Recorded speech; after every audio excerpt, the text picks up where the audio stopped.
तो ये कह रहे थे कि रैंडम यहाँ पर कार्य नहीं होता है।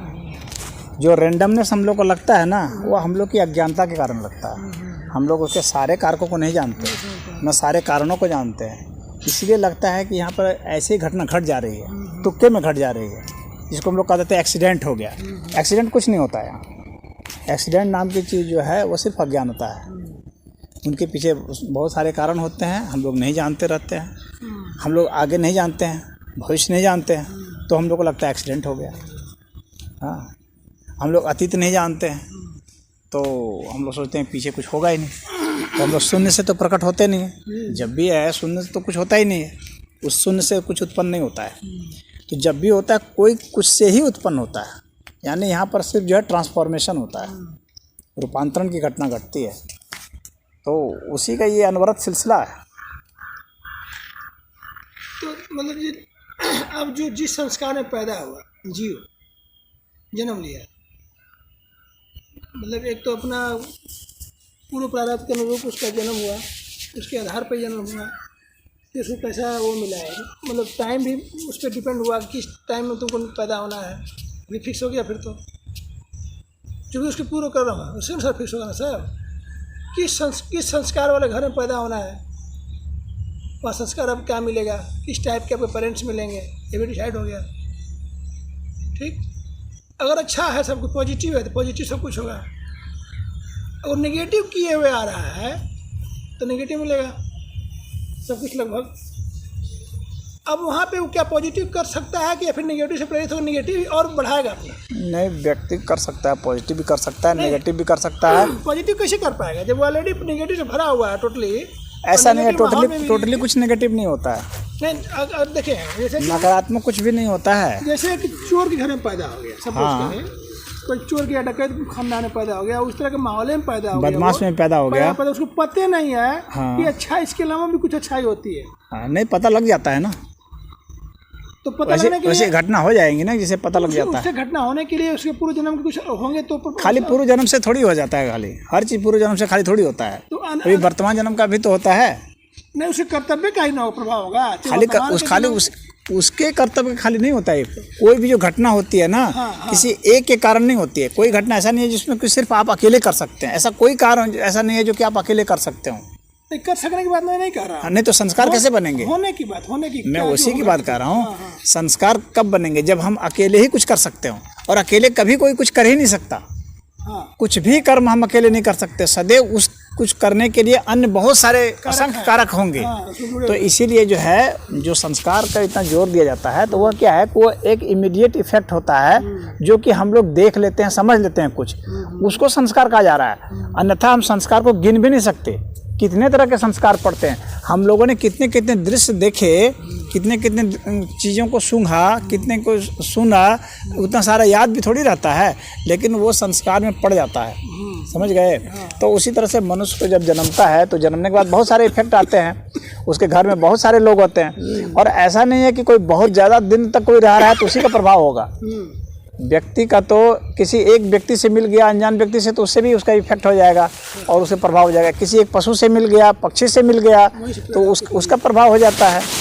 जैसे भरत ऋषि का है ना, हिरणी से वो मिल गए, हिरणी मिल गई तो उससे उनका जीवन बदल गया वहाँ से। तो किसी का कहीं से जीवन बदल जाता है। ये पूरा वातावरण है, सूरज, चाँद, तारे, आकाश, हवा, पानी, मौसम, सब चीज़ बदलता है। हमको जो दिमाग में चीज़ बैठी हुई है बहुत दिनों से, हम शुरू से ही, कि अगर वो खराब में पैदा हो गया और खराब करके आया तो तभी उसको खराब पैदा हुआ, खराब माहौल मिला, खराब पेरेंट मिले, इवन उसके आसपास का माहौल। नहीं, खराब करके आने से मतलब नहीं है।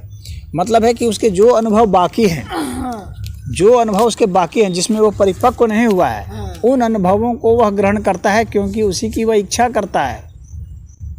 इसीलिए उन अनुभवों को ग्रहण करता है जिससे उसको वैराग नहीं हुआ है, जिससे उसकी विरक्ति नहीं हुई है, उन अनुभवों को वह ग्रहण करता है। इसीलिए वैसे कोई चुनाव करता है। वो कोई भी भोजन का चुनाव करता है तो वैसे उन भोजनों से उसको विरक्ति नहीं हुई है, इसीलिए वैसे भोजनों को चुनता है वह। हाँ, तो ऐसा इसमें कुछ ऐसा कुछ अधिकार नहीं है। इसमें कुछ खराब का कोई बातला नहीं है। जन्म चुनने का तो कोई अधिकार नहीं कि हम इस पर्टिकुलर घर में पैदा हो जाएं। ये तो नहीं हमारे बस में, किसी बस में नहीं। बस में तो कोई चीज़ नहीं है। चुनाव का तो ऐसा है ना, चुनाव शब्द मैंने इसलिए किया है समझाने के लिए, अन्यथा तो हमको चुनाव का भी अधिकार नहीं है। सही सोचा जाए चुनाव का भी तो अधिकार चुनाव नहीं, हमें अपनी इच्छा करने का भी अधिकार नहीं है। क्योंकि इच्छा रूपी जो भी घटना है ना, वो अभी असंख्य कारकों के कारण होगी, तो उनके पर हमारा ना कमांड है ना हमको नॉलेज है। लेकिन यहाँ जो हम लोग को नॉलेज है, जिसके ऊपर हम लोग बात कर सकते हैं, जिसको समझ और समझा सकते हैं, वो यही है कि हम लोग एक तरह से चुनते हैं या कह देते हैं, लेकिन वस्तुतः तो हम चुन नहीं सकते। वस्तुतः हमको कर्म पर अधिकार नहीं है, तो हमारा कर्म फल पर भी अधिकार नहीं है। विचार पे किसी पर अधिकार नहीं है हमारा। अपने जो हमारे विचार आ रहे नहीं, हमारा विचार पर भी अधिकार नहीं है। सोच पे अधिकार नहीं है। नहीं। मतलब फ्री विल की कंसेप्ट का वर्ड है। नहीं, फ्री विल नहीं है हमारा। फ्री विल है ही नहीं। नहीं, ऐसा नहीं है कि हम जो है हमारे पास वो स्वतंत्रता है कि हम कुछ भी सोचें, कितना भी सोचें, कभी भी सोचें, ऐसा नहीं है। तो लोग करिए ना, ऐसे सोच के अपना मनमाना के नहीं कर रहे हैं। नहीं, फ्री विल नहीं है ना वो। तो फ्री विल है तभी ना, वो सब कुछ जानते हो कि भगवान है। अगर किसी आदमी को जो है बहुत समय तक भूखा रख दिया जाए ना, तो सोच नहीं सकते, उसकी छीण हो जाएगी, उसका फ्री विल कहाँ रहेगा? ठीक है, सोच ही नहीं पाएगा वो। अगर उसको करंट लगा दिया जाए, तुम फ्री विल, ठीक है तुम सोचो, अब उसको इलेक्ट्रिसिटी पास कीजिए उसके दिमाग में, वो कुछ भी नहीं सोच पाएगा। ठीक है, नहीं सोच पाएगा। समझ रहे हैं कि नहीं? तो फ्री विल कुछ नहीं है। ये तो एक जो है मिसकंसेप्शन है कि हम कुछ सोच सकते हैं। एक व्यक्ति को कह दिया जाए कि तुम सोचना बंद कर दो अभी, तो वो नहीं बंद कर पाएगा, क्योंकि थॉट उसको आते रहेंगे। विचार, अगर उसके पास वो क्षमता होती कि मैं चाहूँ तो विचार को रोक दूँ, तब तो माना जाता है कि फ्री विल है। फ्री विल नहीं है। हम अपने मर्जी से सांस भी नहीं ले पाते हैं। हाँ, नहीं तो कोई व्यक्ति सांस छोड़ता ही नहीं कभी। हाँ, लिए रहता ऐसा नहीं हो सकता। यहाँ एक सिस्टम के तहत ये घटना घट रही है। उद्धव गीता में तो भगवान कह रहे हैं कि हमको लोग मना कर दिए क्या कि तो आप जुआ वाले को मत आइए, दूध कीड़ा में आपको नहीं आना है। किसको? उद्धव गीता में भगवान जी नहीं, किसको कह दिया कि दूध कीड़ा में नहीं आना? उद्धव पे पूछे उनसे, भगवान से उद्धव ने पूछा कि जब आप इतना पांडवों के साथ थे, तो पांडवों के साथ इतनी घटनाएं कैसे हो गई? पांडव इतना दुखी क्यों रहे हमेशा? पांडवों के साथ दूध कीड़ा में इतना अन्याय क्यों हुआ? तो भगवान ने कहा कि देखो, वहाँ विवेक उनका जो काम किया वो लोग वो काम किए, हमको लोग मना कर दिए कि नहीं, आपको वहाँ पर नहीं आना है। अरे भाई, वहाँ भगवान को लोगों ने बुलाया ही कहाँ? वही ना, नहीं बुलाया ना, नहीं बुलाया। यही बात कर रहे हैं ना, नहीं बुलाया। युधिष्ठिर जो है अपने जुआ खेलने में लगा हुआ है, विवेक से खेलने अपने बुद्धि से खेल रहा है, बल्कि दुर्योधन से ज्यादा चालाक था। चालाक निकला, उसको भगवान कह भी रहे हैं, दुर्योधन को विवेकवान निकला वहाँ पे। वो तो कहा कि हम शकुनी खेलेगा, जानता है कि भाई इस मामले में ये एक्सपर्ट है, तो ये खेलेगा। विवेक से काम किया है। हाँ, लेकिन इनके विवेक ये नहीं काम किया है कि शकुनी से हराने के लिए हम सक्षम नहीं है। नहीं, बात यह है ना कि वो बहुत अहंकारी था। वो सोचता था कि मैं बहुत बड़ा खिलाड़ी हूँ। वही युधिष्ठिर जो है, अच्छा। हाँ, वो सोचता था मैं बहुत बड़ा खिलाड़ी हूँ इसका। तो ये उसको भी गुमान था इस चीज का। आ गया ना, फ्री विल आ गई ना, खुद का सोच आ गई ना उसकी। फ्री विल नहीं है, मूलतः फ्री विल नहीं है ये। हाँ, तो कैसे सोच लिया आपने? अगर हम उस पॉइंट पर बात कर रहे हैं, फिलोसफिकल बात कर रहे हैं, तो फ्री विल नहीं होता है। अच्छा। हाँ, तो यह हम यहाँ व्यवहारिक बात कर रहे हैं। तो व्यवहारिक हम बात कर रहे हैं, उस आधार पर हम कह रहे हैं कि वो उसको ये अहंकार था कि जो है मैं बहुत बड़ा खिलाड़ी हूँ, मैं शकुनी को हरा सकता हूँ। हाँ, या अगर कम से कम मैं कमज़ोर तो इससे नहीं हूँ, बराबर का हूँ, अधिक से अधिक ये। वो ऐसा सोचता था। वो चाहता तो वो भी कर सकता था कि मेरे बदले भगवान खेलेंगे। हाँ, तब तुम उनसे भिड़ लो। हाँ, जैसे तुम्हारी तरफ से दुर्योधन, या तो फिर दुर्योधन हमसे खेले।